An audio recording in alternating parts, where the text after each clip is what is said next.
Hello and welcome to My Mom's Basement, presented by Barstool Sports, and a very special Last of Us finale edition. Last of Us Season 2 has wrapped up. It was a Memorial Day weekend premiere for the finale. So... Memorial Day premiere for the finale? What yeah, is that? You're trying you to know sell what? the premiere to these I people. flew in this morning, and my brain is still a little discombobulated. Shout out Bob Fox for flying in to the office. Mm-hmm. Well, not to the, that would be, if you parked like that. That's like the Dave stuff. Yeah, I get a blade straight to the roof. Yeah, no. But Bob Fox coming straight to the office morning of to record it live for the people listening. Yep, live. We love it. We're We're here pod. in person. It's not a CGI Clem in the office. Yeah. It's not a CGI me in the office. We're really here in person. I was going to say, I hope people have watched it and caught up by the time they listen to this podcast or they get the podcast in their feeds, because I did see viewership was down, but people were also saying it's a holiday weekend, so it's like, I don't know, people will get around to it. That's actually, I was going to mention the number. It was a lot. It was 55% down from season 1, which is really rough. And that's not all holiday weekend, obviously. We've talked about me watching this show and how problematic it is watching it with a 10-year-old daughter. Yep. She is obsessed with this show. I'm telling you, she listens to every podcast episode like every day. She's just obsessed with it. It was 9:15. We were still trying to put AJ to bed. She didn't even realize that it was, because everyone was a day off this week. Monday felt like Sunday.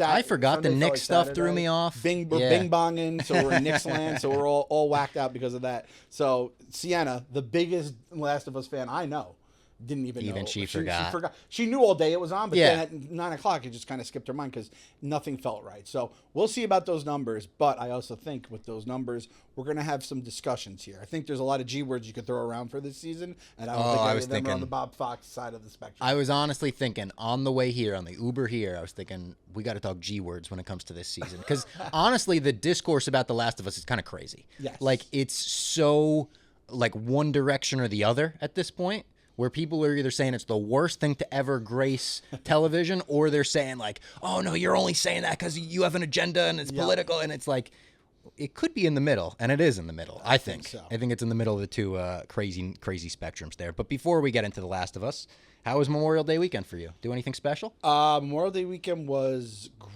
Ooh, I almost said a G word there. It was good. Oh. It was good. It wasn't great. There's a ceiling you hit once you become as old as I am and you're a parent. You can't really hit the great unless you kind of like someone's just watching the kids, or the kids are playing amongst themselves, and you get to live your life party. But it was good. Was a lot of Fortnite, a lot of Star Wars Fortnite. Oh my God, there was a lot of Star Wars Fortnite. Rubbing his eyes. AJ. Oh no, I don't think I got a picture. We all right. Breaking on the pod. We unlocked Darth Jar Jar. Oh shit! We unlocked him. We got the XP. Have you been playing as him?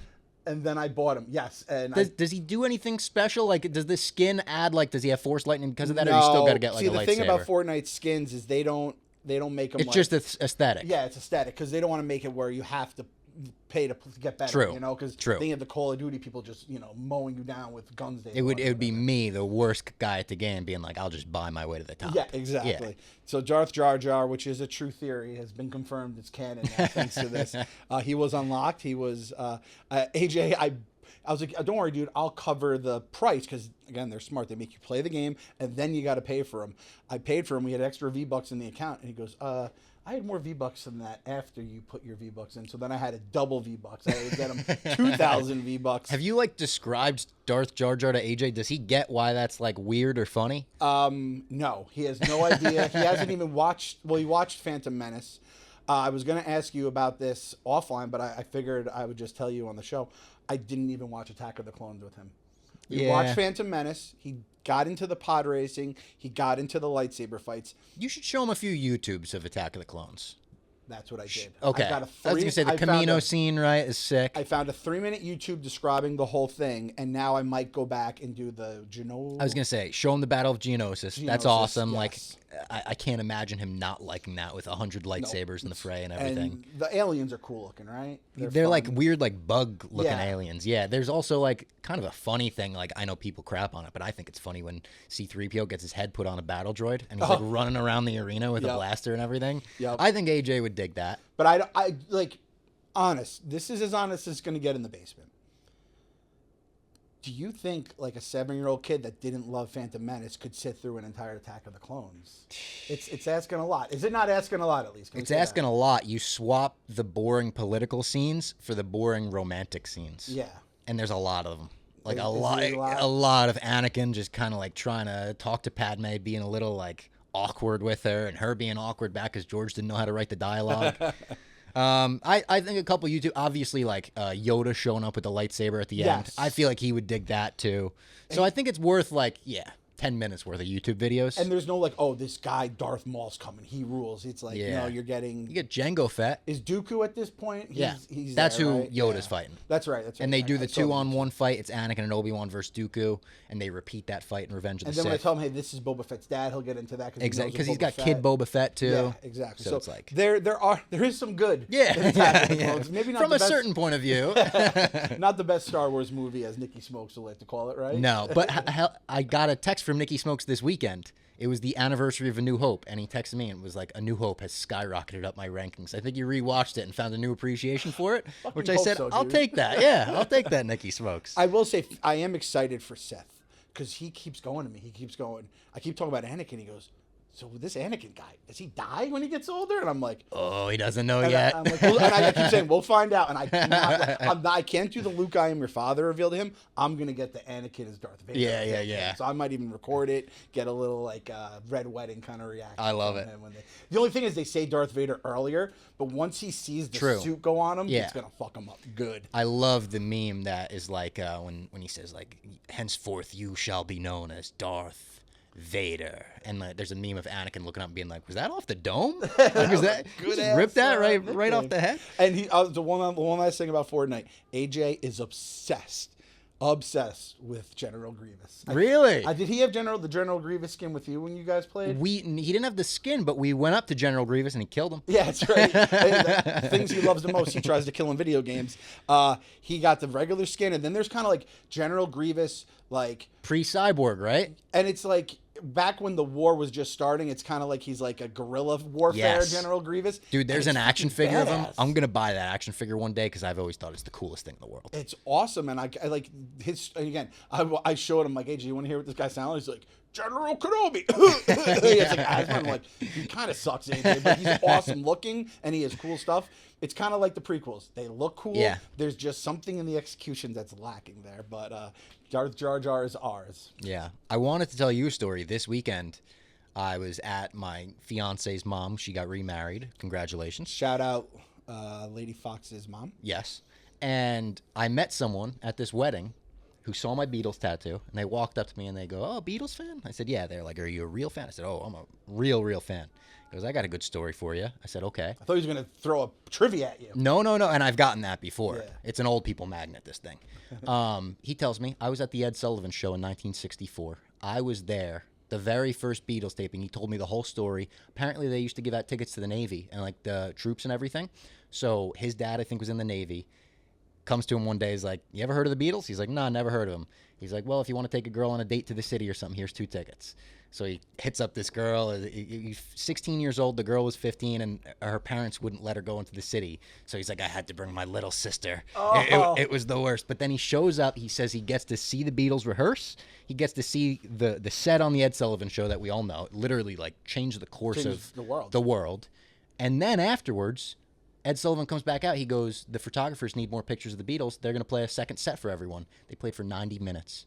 He got to watch 90-minute Beatles set. He said it was the greatest thing he's ever seen. I said, were you sold immediately? He's like, sold immediately. Went from not knowing who they were to my favorite band of all time. I said, so I assume you saw him again after that. He goes, no way. It couldn't get better than that. He's like, I could have seen him at Shea. I knew I wouldn't be able to hear it. I was in a room with 500 people watching him. And I was like mind blown. I was ready to talk to this guy for the rest of the wedding. I was just like, tell me every story you have about that day. What did Paul's breath smell like? It's such a crazy thing. Like, I never would have imagined to meet anyone that was in the room for that. It's like, literally, you could say it's the most like pivotal musical performance ever. And like you said, 500 people actually experienced that. So you're on the that's like something you say for the night one of Jeopardy. Yes. Like I'm telling R.P. Trebek, or in this case, Ken Jennings. Instead of, I'm in a trivia league at home with my, it's always the worst things they bring up on Jeopardy.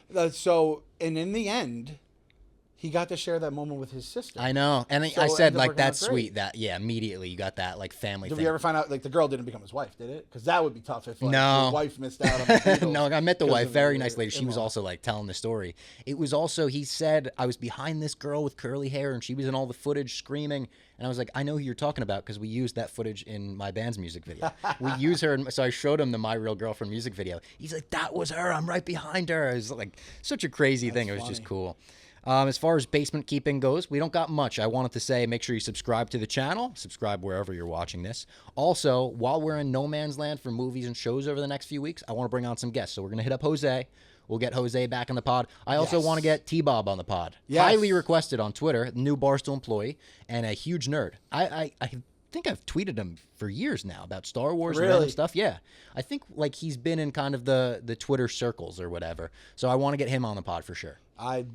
More friends at Barstool into the basement. Yeah. Fellow nerds, fellow basement nerds. You see Dave's tweet about the Sphere too? He's like, I want to watch a Star Wars on the Sphere. That makes sense. Yeah. I'm like, I was like, think it makes sense, Dave." buddy. Yeah.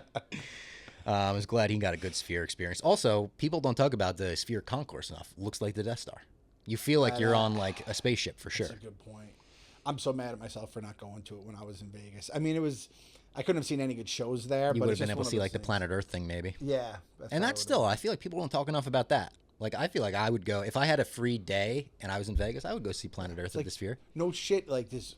The Dead looked awesome there. Yeah. They look awesome in a lot of places they are, but yeah, even the Earth thing I think could work. And then before we get into The Last of Us, the only news thing I had here was a funny story. The CIA ran a fake Star Wars site in, I believe, like the early 2010s. I want to say 2010, 11, 12.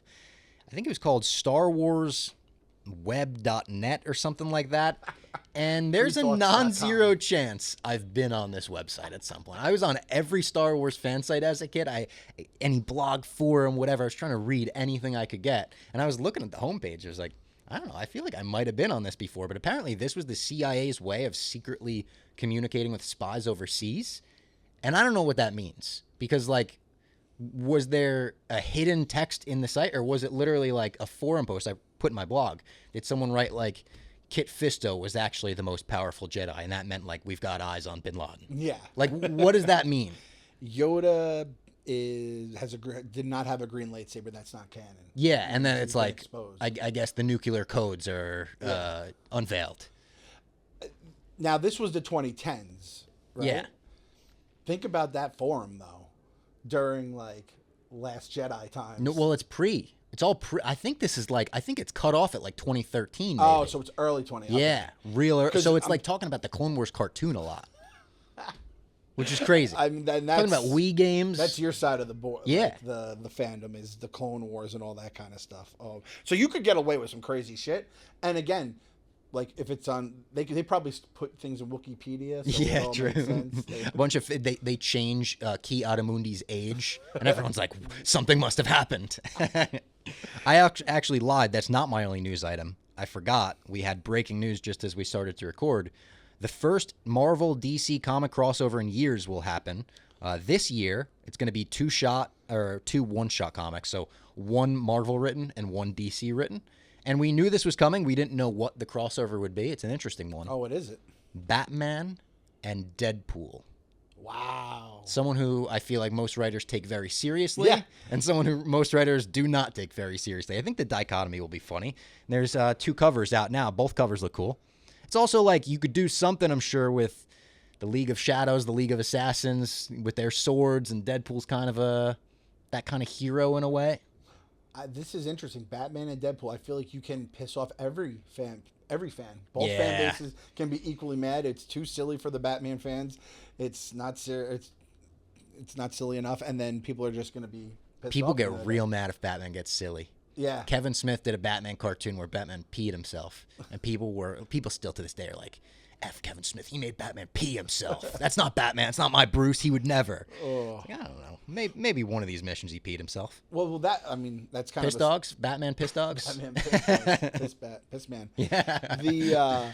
That was the other that was kind of a little news story that bubbled up, was that Ryan Reynolds had thought about writing an R-rated Star Wars or something I think like that. they said he went as far as pitching it. Oh, he and a pitched bunch it. of people were like, we don't want his humor in Star Wars. And I think he was kind of saying like, it wasn't like the Ryan Reynolds humor. He was like, it wasn't like R-rated because of the comedy. It was more of like an emotional thing. And he said he didn't even want to be in it. He was like, yeah, I wouldn't fit in it.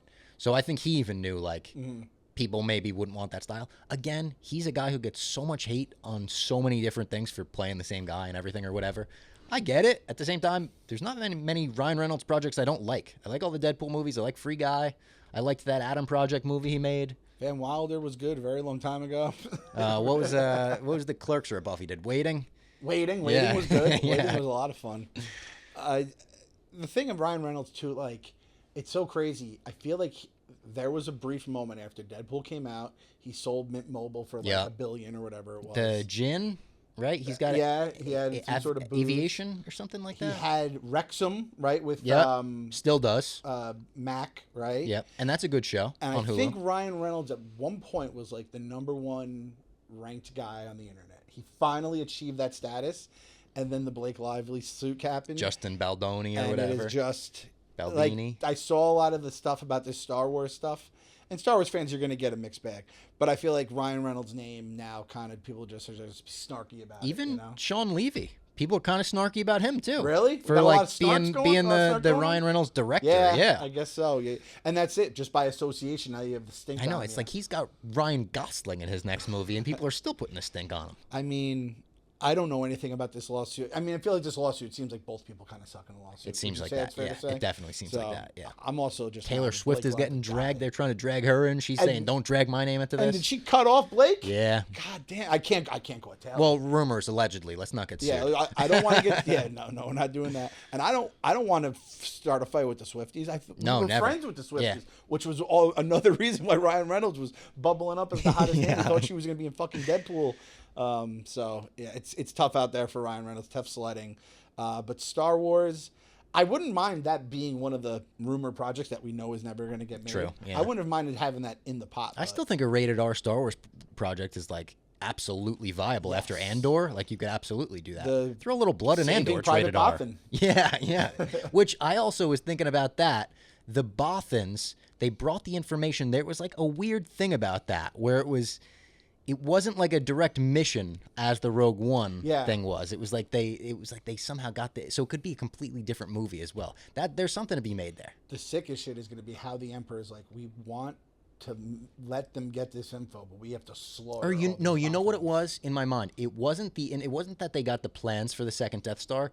What the Bothans brought was the intel that the Emperor was directly overseeing it and he was on the Death Star. That's okay. That's what the Bothans brought us, the rebellion. Our girl Mon's going to shine in that too, Yeah. whether it's a movie or a show. Okay, Yeah. so we're cooking now. I saw someone just put out a list of the top 10 performances in Andor, and she was #1, and it's hard to disagree with, to be honest.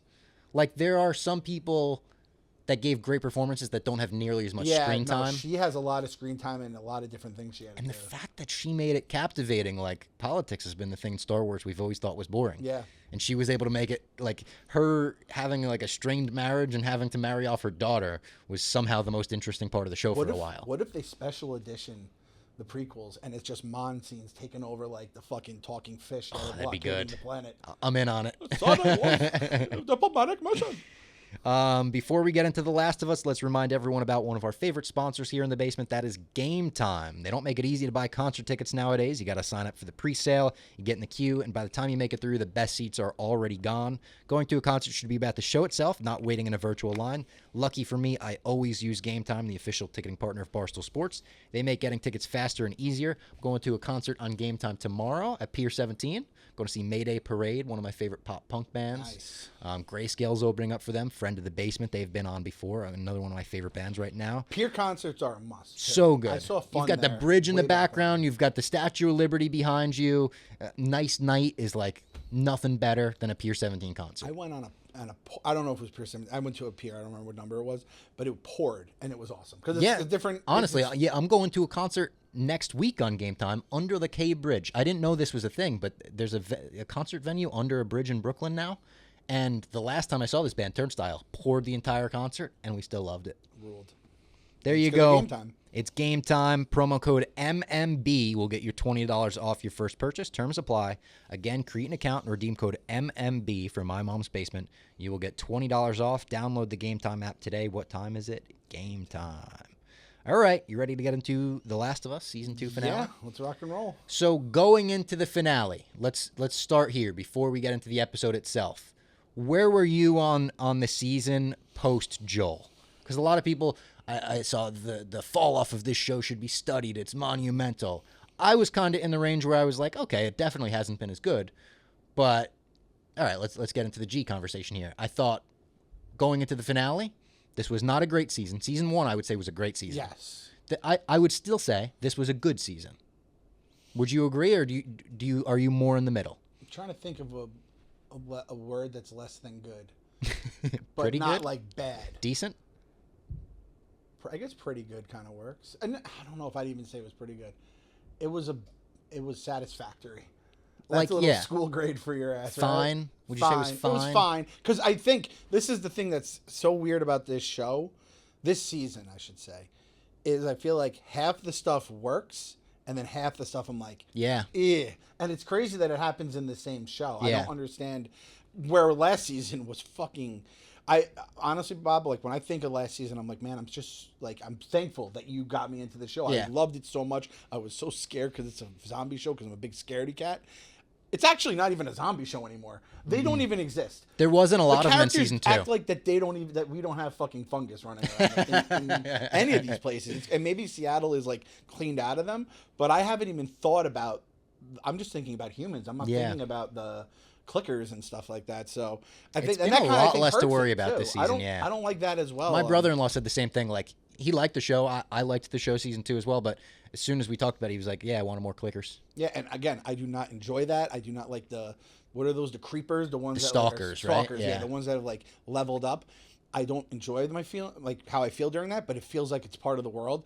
And at this point, like when Ellie's doing reckless shit, I'm like, oh yeah, she should be. There hasn't been a fucking zombie in episodes now. Everyone's telling her to be so careful. Why? Yeah. We haven't seen one in Seattle. Like, you get to Seattle, they're all in the warehouses. You would expect Walking Dead, they would have them walk in the streets at least. I also noted in this episode, anytime they're walking the streets of a city, they're right in the middle of the street in the most like visible vantage point. They never walk in the sidewalks, which I guess you could say maybe the zombies could be close to the windows or the doors or whatever. Yeah. But seeing Jesse and Ellie walk through Seattle in this episode, I was like, they're right out in the open for the taking. Everyone to see. And like, you couldn't do that in Kansas City, let alone do it here where they are. Kansas City felt more like packed as a city last season. Yeah. And so that is part of the reason why going into this episode, it was like passing grade. And by the end, and this episode was kind of more the same, where it's like there was stuff I liked and there was stuff I didn't like. Yeah. There wasn't stuff I loved. I don't know if there was stuff I hated. I would just say there was stuff I liked and there was stuff I didn't like. I think the finale had a couple moments I really liked. I think there are maybe some, like 2 moments. Yeah, some shit moments. It's like the L words. Love, like, is another thing. Yeah, true. So Bob likes to throw the word great around. I'm more of a good at best. So let's get into it. We open with the arrow got shot through Dina's leg in the last episode, and I had forgotten about that already because we had the flashback episode in between. So I was like, my wife goes, "What happened to Dina?" And Tina's like, "Yeah, she got hurt." I'm like, "Shot or something?" It was in the forest, right? Everyone forgot about it. So it's not just you. I'm happy you said that because I was like, that's not a good sign for a show, is that everyone forgets about it. And granted, it was the flashback and I get that, but it was so rushed that I did feel like we were kind of, and I remember KFC saying when we had him on, he's like, if you get like a gunshot, that could be the end of you because modern medicine isn't exactly thriving at this point. So then he's like, Jesse tells Dina, I can't pull it out because I know where your artery is. I got to push it through. And I was wincing before he even did it. Like that was like one of those look away from the screen. I was watching my computer. I was doing one of these. So it was brutal. And then she turns down the alcohol, a big sign where he's like, that's a little strange. Yep. Why don't you take a sip of this? And she's like, absolutely not. I can't for medical reasons, basically. It's like, all right, so you're pregnant. Yeah. The pregnant, I liked how they mixed in the pregnancy hint there, which then got him thinking. And we've all been there with just the whatever they're throwing on the wound, like the alcohol in the wound. Like, remember when you scrape your knee and the what was it, the hydrogen peroxide would come out and you're like, no!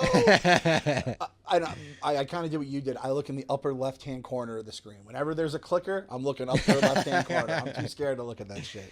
When they go in the green room afterwards, he's like, Dina's in the green room. I also thought some of the stuff that hasn't worked this season has been the romantic stuff, I think, between Ellie and Dina. Yeah. It's been a little weird. Like we talked about the I'm immune, I'm pregnant. It's Yeah. like, why don't you have the conversation about the immunity? That's a big... It's a big reveal. Big reveal. I thought it was done best in this episode, actually. I thought the dynamic between Jesse being a little jealous and being like, she tells you what she doesn't tell me anymore, felt realistic to me. And then she's talking about his baby like it's not her baby, but it's like... And like the accidental slip up of when they're going through and he says like she's pregnant. She's like, oh, shit. He's like, I loved how he found wait, that you were out. guessing? Yeah, I love that. That was really good. That was cool. also like another thing that felt real to me. Felt real, Where yes. she was like, she's going to tell you, so please act surprised. Like that whole exchange. Jesse, I thought was really good. Jesse's actor was believable in every scene, I thought. That was one of the big winners of the season for me, was the guy who played Jesse. Yeah. From even back at Jackson, I was like, I like this guy. When they go in the green room, I noted they had a time-accurate Green Day poster. It was for the American Idiot Tour, which, you know, American Idiot came out in 2004. This is around the same time. I wanted to note that because when I rewatched the flashback episode, I was catching Lady Fox up, so we watched flashback into this one. I noted there's a poster that Ellie has in the garage, a Strokes poster. And I'm pretty sure it's the exact poster I have in the punk room for All Time Low. It has the code to like scan for Spotify. Oh, wow. And I think they like white outed the Spotify. stuff. But I was like, interesting. Like I love the little set decoration stuff. Like I feel like that would be a really fun job. Set decorator and stuff. Music nerdom is a side I can't even fathom. You know, all the stuff I love is pretty high level. I love that, like, you know, that kind of like... And I was really looking at all the posters in Ellie's room. I appreciated she had like 2 posters that were the exact same. And I was like, that's kind of like funny. She has like one poster on this wall, one poster on that wall. And I was like, yeah, you probably don't have a lot of not a great selection, options. Yeah, it's like, I don't know, we got 2 of these. I'll put them both up. And they're all Seattle bands. I thought that was cool that Ellie's obsessed with every grunge band from Seattle in the season where they go to Seattle and everything. I thought that was cool. And then we get something that threw me off. When they're Dina patches Ellie up when she comes back from the hospital. She's like putting the stuff on her back. She's fucked up. She's way fucked up. And I was also like, where did that come from? I don't remember them getting into like that much of a scuffle and fight in the hospital. I guess when they were running through, or I mean, you figure you're just falling around, banging around if someone's just taking a look at your back in general. But I was in the same boat. I was like, I don't remember it being that bad. And I'm like, you know what? I'm just gonna sit here quietly. When you're the dad in the family, you don't bring up things like this. You get roasted. I roasted my dad with it. I've learned to avoid getting roasted at all costs. Well, then Ellie's like super shook, obviously. She tells her everything. Tells her about the immunity. Tells her about Joel, the hospital, the Raiders, all of it. I thought this was very good acting from both of them in this scene. And people are shitting on it online. People were like, the video game scene is so much better. The emotion, she didn't convey it the right way. I made a note of being like, God damn, that was good acting. This is when she was talking about Nora. Yeah. Yeah, I thought that was good. That was one of I the believed things her. that And I haven't believed Bella Ramsey 100% of the way Yeah. through the season. I understand there's some criticism to be had, but I thought this was good. So this is the thing that I think allows me to enjoy the show more than the video game people. Ellie, the video game character, doesn't exist to me. I Same. don't know what she is. Yeah. She seems like she's a little sweeter. Like, she just looks nicer. You Yeah. know? Because I think Bella Ramsey, Lady fucking Mormont, who's about to fuck shit up. She's north cold, of the yeah. She's ready to go fight the Nightwalkers. She's not... Oh, this sweet... Where I feel like in the video game she seems nicer. I don't know. But again, Abby's jacked in the game. Don't care. Yeah. Too scared to play it. It Flat really out. doesn't matter to me. And maybe it would if I had played the game. And I do understand people being like, it's not the adaptation I thought we would get. If you're just coming at it from an HBO show point of view, though, you don't have that hang up. Yeah, for most of the characters, and at least. And I think that's what makes us different. That's why I kind of like having the different perspectives. Where Kevin, Yeah. as a video game person, could say, "No, this felt weird." For us, you know, we're not book readers in Game of Thrones. I'm sure there's a lot of things the book readers hated in the show because it didn't, you know, follow it beat for beat. They were all like 8 years younger, which would have been very problematic. I like in that Tom show. Cruise Jack Reacher movie that came out forever ago. It was like 2012. They made a Jack Reacher movie before the show. Really? And Reacher fans absolutely hate it because he's supposed to be 7 feet tall and jacked and buff. And anyone that has seen the movie and doesn't know the lore of Reacher is mostly like, yeah, good movie. It's the guy who directs all the Mission Impossible movies now. It's like another situation like that, I feel like. How did June people feel about our boy Timmy? And I think they really like him, actually. Okay. I fucking love that guy. Especially because there was like a so-so adaptation in the 80s. Yeah, that's the thing. They know how like, bad they it already can got it get. wrong once. Yeah. But we get something that confused me when I saw it at first, when it says Seattle, day 3, on the screen. Because I was like, we haven't been getting on screen like day 3, day 2, day 1, right? No, we did. Oh, we did? Yeah, we got day 1, day 2, most certainly. I did not remember that because when I saw day 3, I was like, they got to be doing something with a time skip in this episode, right? And they wound up doing it at the end. Yeah. Where it made sense, but I did not remember the on-screen stuff. So they did it, and it does, like, now looking back, that was a lot of stuff that happened in those days. Right? I know. I thought it was more than 3 days. I forget that they would do it. Then I'd see day 2. I'm like, all right, we're in day 2 now. But now I'm thinking, I'm like, all this stuff happened in just those 3 days. Also, like, I don't know if I needed that. I don't feel like when I watch day 1, 2, and 3 from someone else's perspective, I'm gonna be like, oh, this must have been going on with Ellie. I think it was just for the ending of the episode. Yeah, that might be it. Yeah, that could be it. To do like, we're going back. Yep. It's like a loss. We got to go back. We have to go back. Dina gives Ellie the bracelet. Jesse's just being real bitchy about the whole thing. He knows at this point, but hasn't confronted Ellie before they go out. So he's just being rude. So the baby's definitely not Ellie's baby. Definitely not Ellie's baby. Jesse finds out Dina is pregnant on the walk. The wolves get one of the scars, and Ellie wants to go save him. She's like, he's just a kid. He's like, what the hell are you doing? And this is where they really start to hammer home in this episode especially.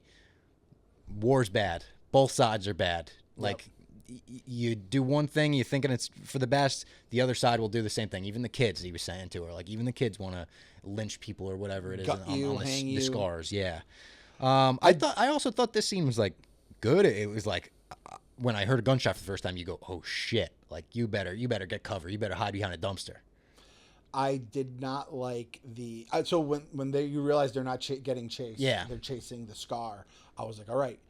Then when Ellie's like, I'm going to go run and save this kid, I'm like, when they were in Kansas City, they were just hiding. And, you know, like, granted, there wasn't, like, a kid about to be killed. And it wasn't, like, a 5-year-old. You know what I mean? It was, like, someone who's probably done some fucked up shit in this war. And again, I don't know if the video game Ellie was like this, where she'd be like, I'm going to go walk and try to save the day. And you had to stop her. It was fucking stupid. It was stupid. It was really stupid. These Ellie things have been driving me nuts all season, and I'm just kind of just going to, like, bite my lip. But this was, like, one of the more egregious ones. Jesse does raise some valid points about he's just a good person. And Ellie is, and he's always trying to do the right thing. He's always trying to do the right thing for the community. He talks about, earlier in the episode, he talked about the painter, right? That came to an or maybe that was later. It was a little later in the episode. But he talks about the painter and how he wanted to go, but he stayed for the community and everything. Like, just a good guy. You know what you call that? He's a pillar. A pillar of the community, yeah. I would say Ellie... She ain't a pillar. She's not a pillar. She's kind of like... She's scaffolding? She's kind of like something that you like, but it's like almost bad for the house in the end of the day. Yeah. Like it leads to some bad stuff. Yeah. It's like I don't know what that could be. The booze of the community. Like, it makes you feel good for a little, but then you have the hangover. Like, Ellie is not a pillar. She is most certainly not. And Jesse is that. And you know who else is that? We get a lot of talk about Tommy in this episode. You get to see him towards the pillar. end. But he talked about the entire episode. And it made me think, I wish we got a lot more Tommy in season 2. I think Tommy could have filled an interesting Joel void. And not just, like, fit him into that Joel character and make him Ellie's guardian. But just, like, I wanted a little more him with the sniper. Like, him being the sniper from the town and all that. He was great in episode 2 when he's fighting off the horde and everything. I would have liked a lot more of him. And then Joel is kind of like that too, right? The pillar, and you lose him, and then if you had a guy like Tommy, and then Tommy's wife, she's a pillar. Yeah. Maria? Yeah, because they show her flashback episode 2, the conversation she has with Joel right before he goes on and pushes Seth. Seth the bigot? Yep, pillar? Seth the bigot. He's pillar. He might be. He's giving people birthday cakes, and he's the pillar bartender. Pillar potential. Yeah. Or on a good like, day.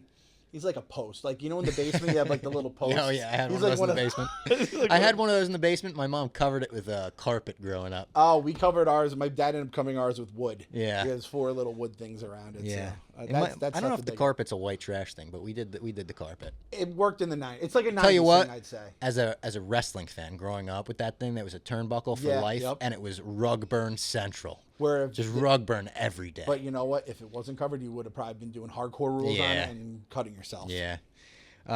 Then we get, I forget her first name, but her last name is Park. She comes and gives an update to Jeffrey Wright's character. We saw her 2 episodes ago when we were talking about the basement. She was like, my son went down there or whatever. Yeah. She comes and gives an update to Jeffrey Wright, and he's asking about where Abby is. He's very concerned. She's like, listen, we got an army. Don't be concerned about Abby.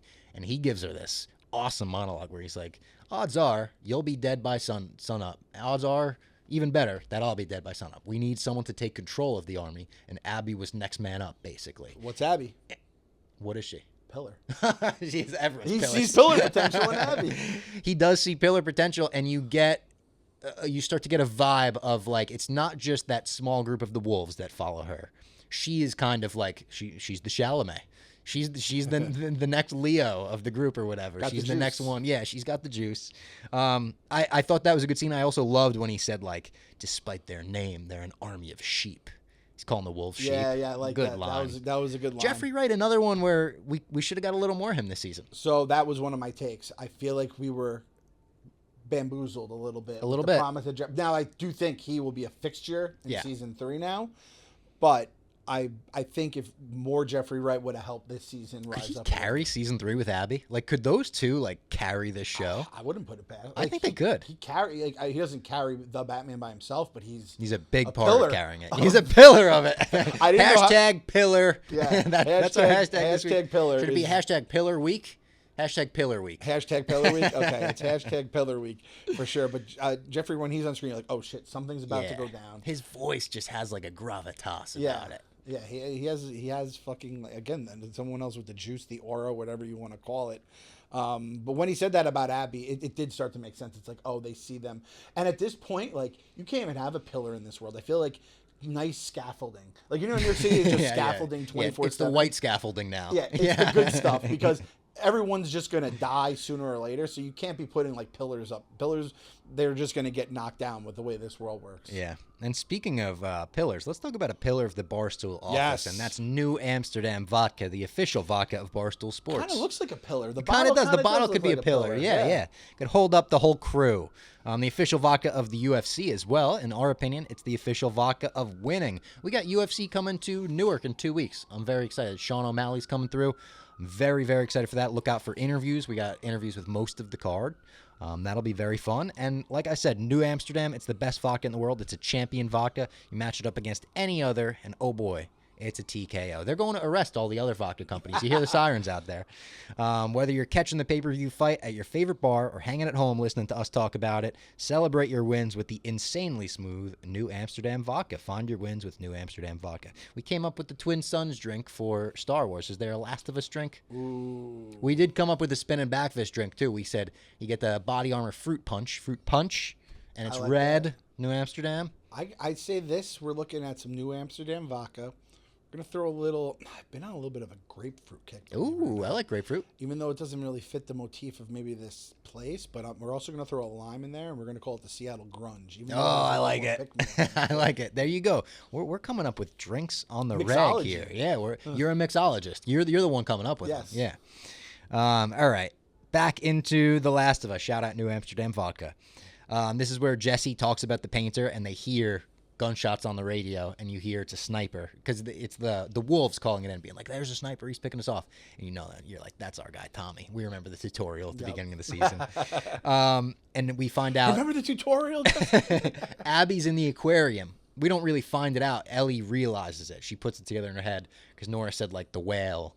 And she's like, oh, it's the aquarium she's in. So she says to Jesse, let's go. He's like, no, I voted no, actually. And that was an And fuck he's moment. right, in my opinion. Like, that was one thing where me and my sister talked about this.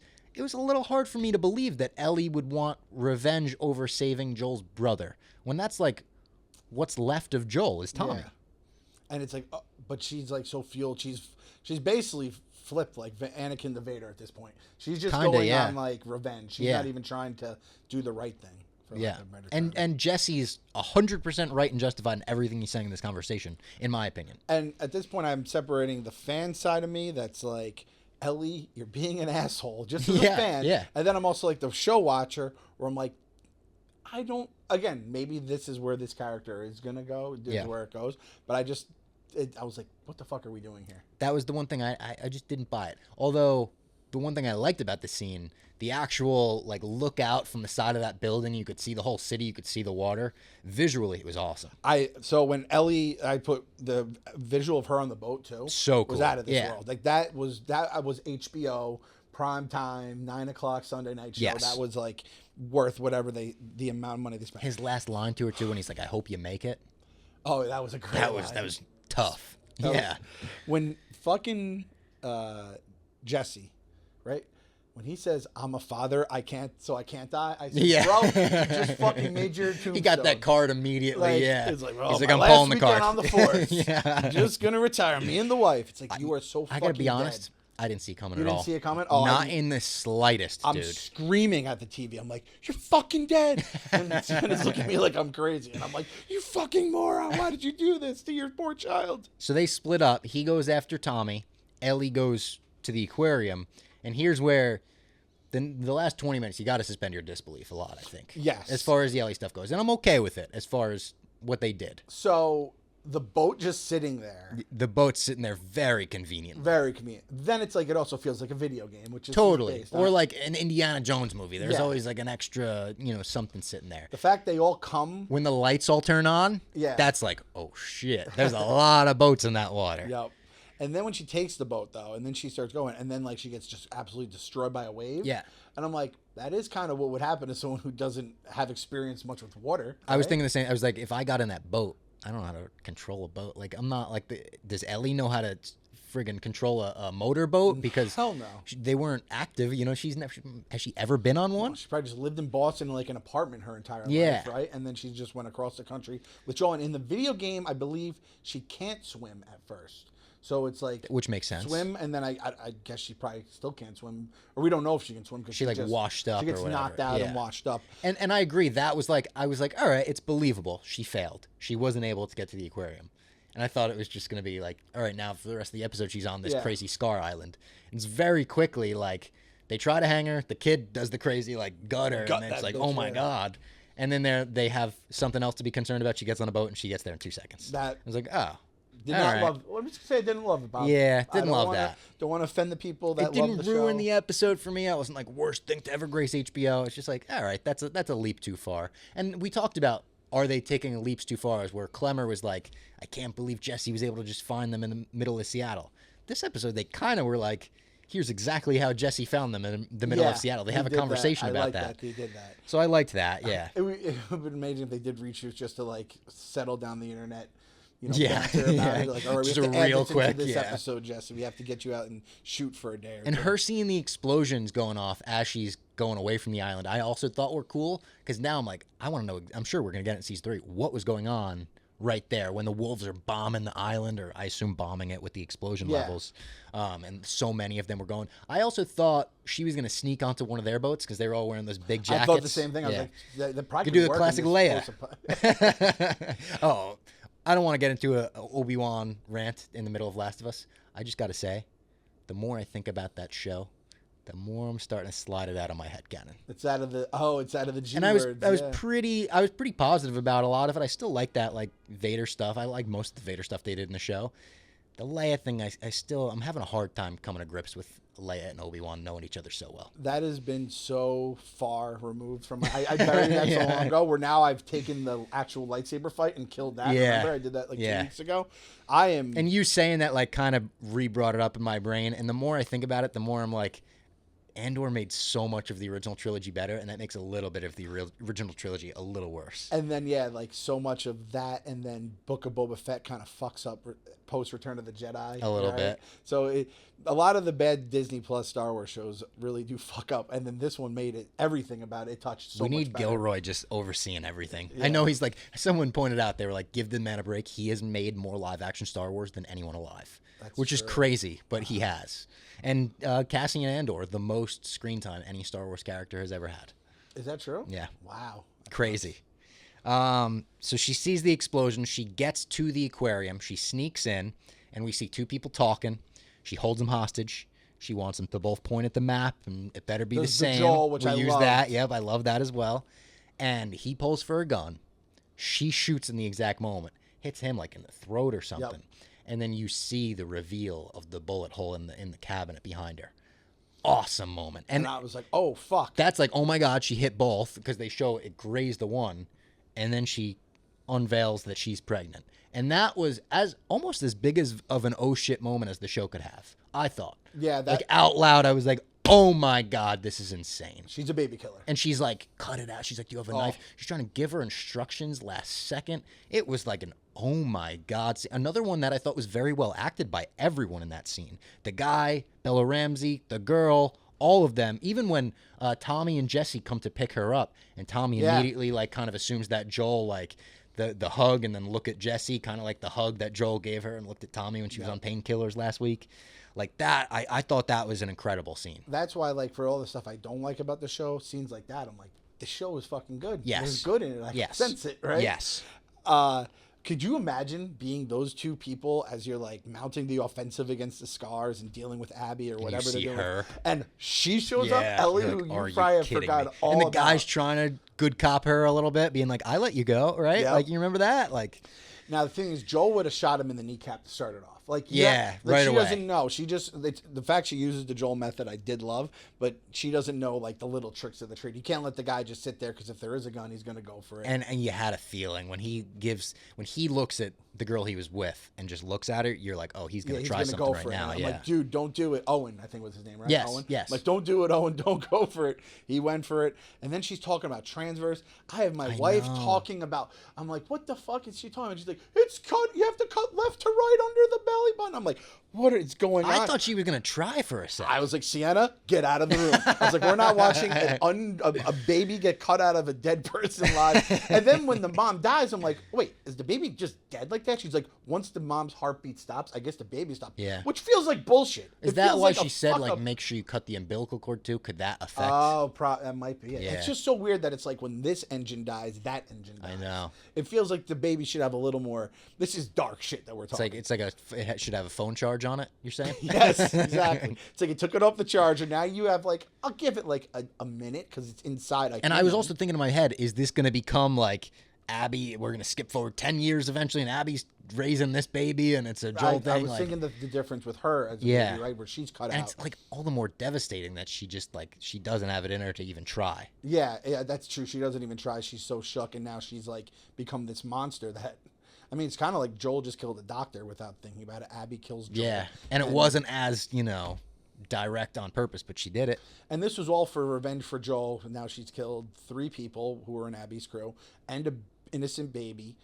And it's like Ellie's racking up some bad juju points right now. And then they have the conversation about it. They go back to Dina. They go back to the Seattle, like, amphitheater, whatever that was, the concert hall.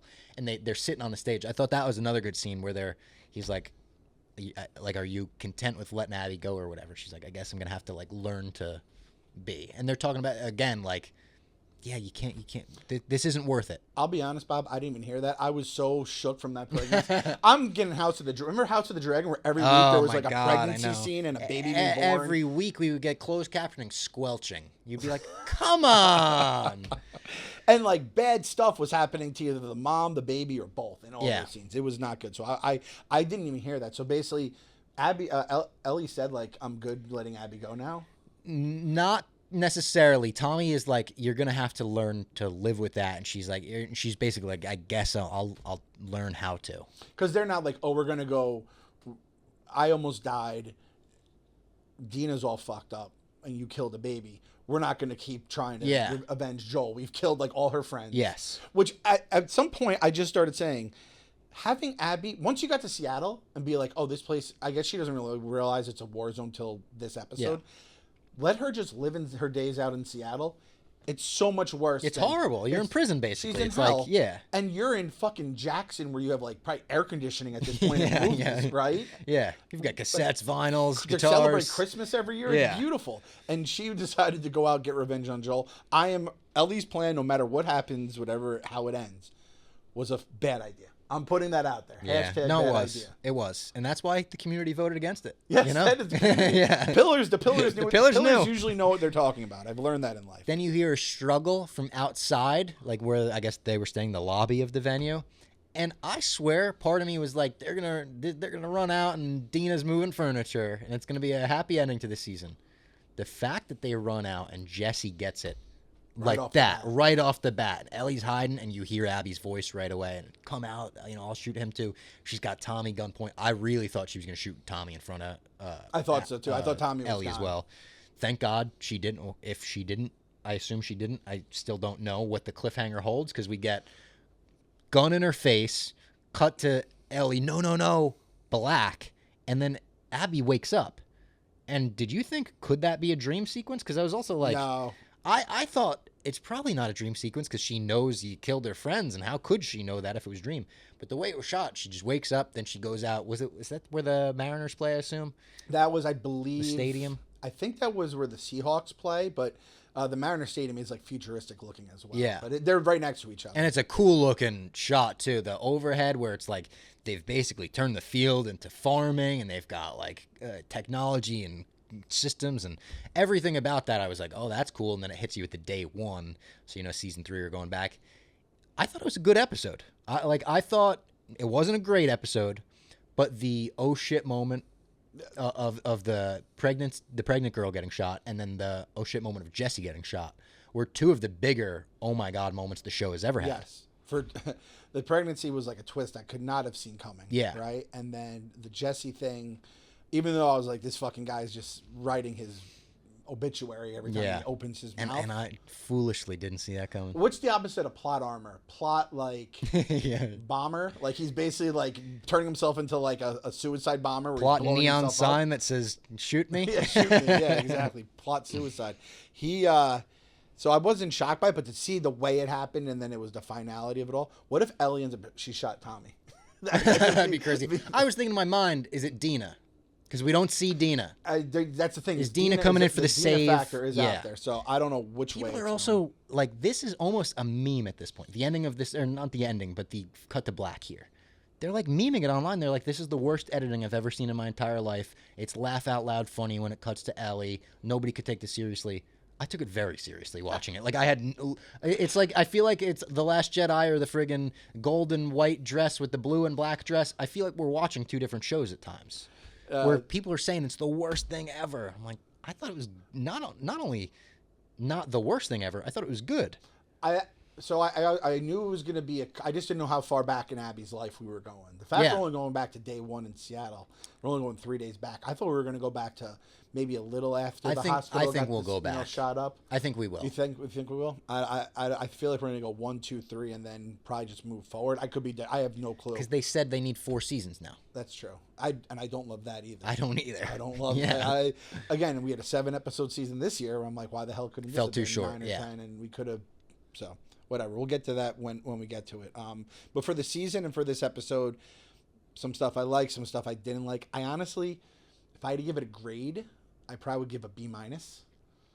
Like, you get a B- on the report card, you're like, it's pretty good, and then you just realize like everything just gets bumped down a little extra because of that minus. And you're like, that minus is kind of fucking shit up. You're like really close to a C+. Yeah, and C+, like I can't give it a C+ because that is. The Joel season alone was one of the greatest, not greatest episodes episode of TV, 2, yeah. It's a moment of TV. I was going to say episode 2, I think I would probably give the whole season about a B-. I think episode 2 would bring it up to like a B in my mind. And what about the flashback episode, which I thought was awesome? I thought it was great. Yeah, I think that brings it up too. The porch scene Pascal's again, good. Watching the porch scene like right before the finale again, I was like chills the whole time, bumped up. I was like, this is amazing acting and an amazing conversation. I know people wanted it to be like at the end of the entire series because I think that's how it is in the video game. Yep. That porch scene, but I thought it worked well where it was, where it's like, like Ellie knows, so tell the audience that Ellie knows. Yeah. Like I like knowing that they had that conversation before he died. I just think there was a lot of I want to say meat on the bone, but there was just a lot more things they could have.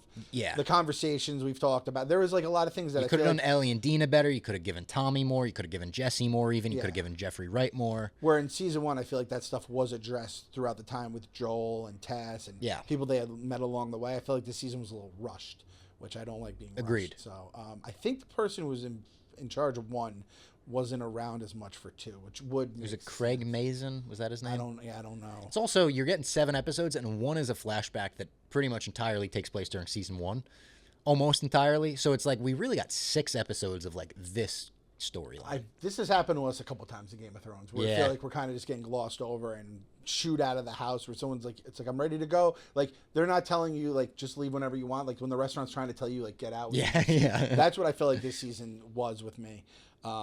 with two fucking incredible meals along the way. With Yeah. the flashback and obviously the Joel death. I don't want to be the bearer of bad news as well, but I saw this weekend that it is heavily rumored that House of the Dragon season 3 will be delayed.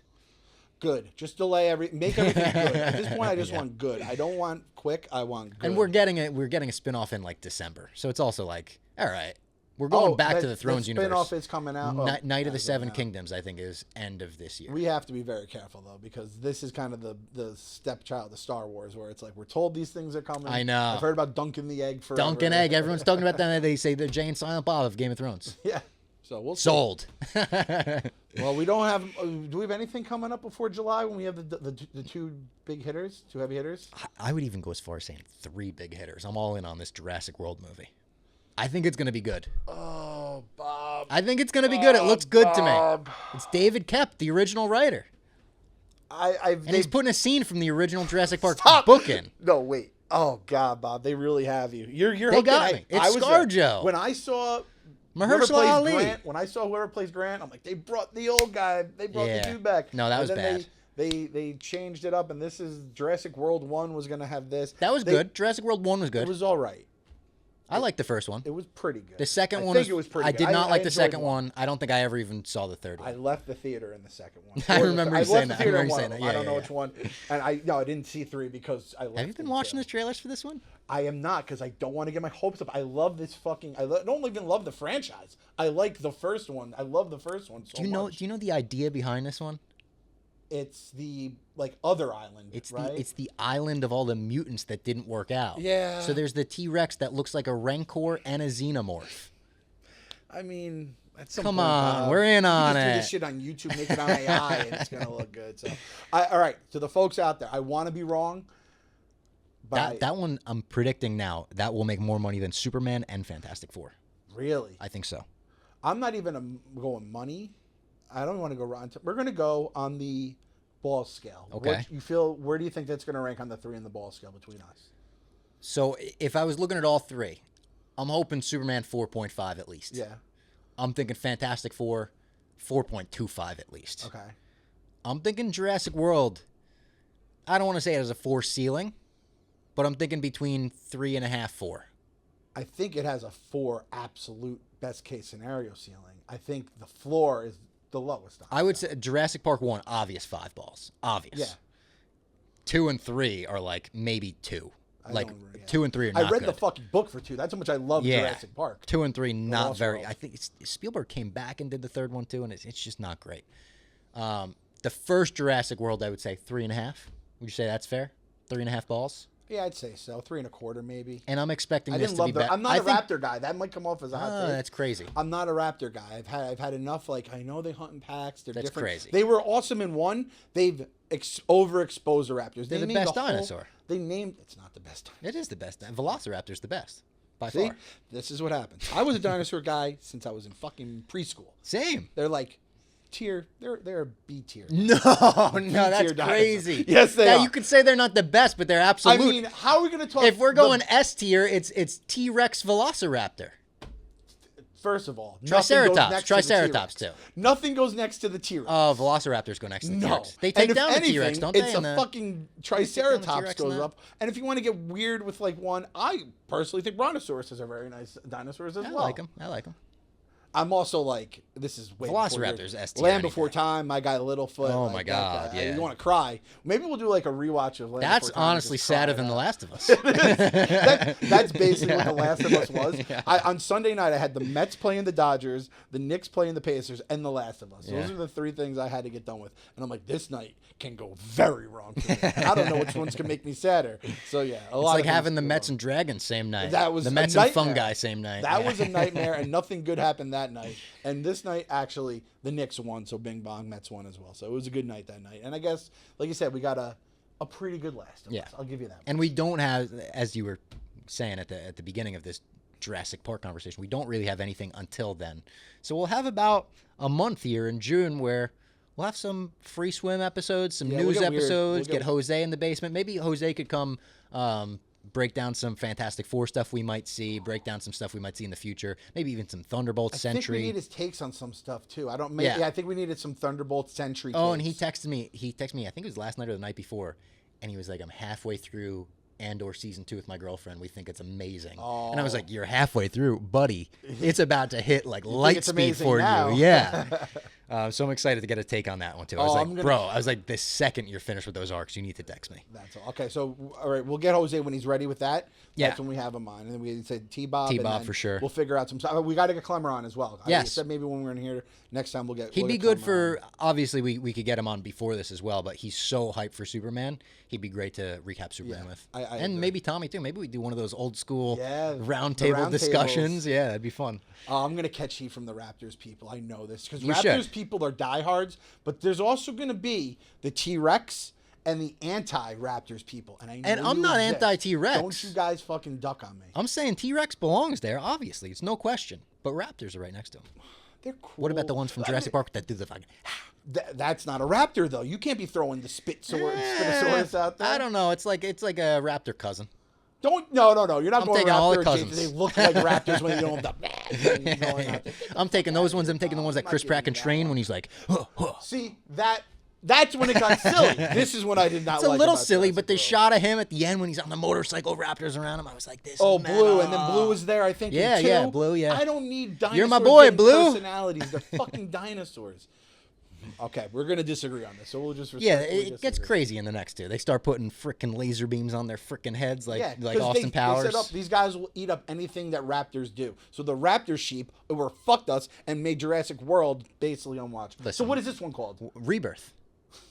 All they do, they're like, here's one part from the original movie that was awesome, and this is why we're. And they got to get like they're smart. There's I like give them something credit. in the dinosaur blood that could like cure disease or something. So they got to get one from a dinosaur on land, one from a dinosaur in air, one from a dinosaur in sea. That's the fucking. I mean, that's You got 3 MacGuffins. that's ridiculous, but it's also like I can't wait to see it. Yeah, Have it's it gonna be play great. out. I think it's gonna be good. And if this is an old takes exposed, forget I said everything. I'm gonna make you eat this one. Listen, I will because I'm really like the last 2 Jurassic World movies. I was like, I don't think anything of it. Well, the one where they were bringing back everyone, I was like, this is gonna rock. And then the raptor was like going into the little girl's bedroom and like sleeping in her bed. I was like, what the hell's going on here? That's when I stopped watching the trailers. The 'cause I'm auction like, was kind of cool though. You remember that in one of them? That was so ridiculous. The auction. It was like they're auctioning off dinosaurs. Hell yeah. I'm at the point where I don't watch the trailers because the trailers get me excited, and I know my Yeah. dumb brain. Well, it hit the then John get Williams excited. music, and the and you're John like, how you yeah, gonna- it's a you cheat can't go code. wrong. It's a cheat code. I had the same thing with Star Wars once upon a time. All right. That was the Last of Us finale edition of My Mom's Basement. # Pillar Week. If you've made it to the end of the episode, we appreciate you for listening. Make sure to subscribe if you're not already subscribed, and we'll see you next week.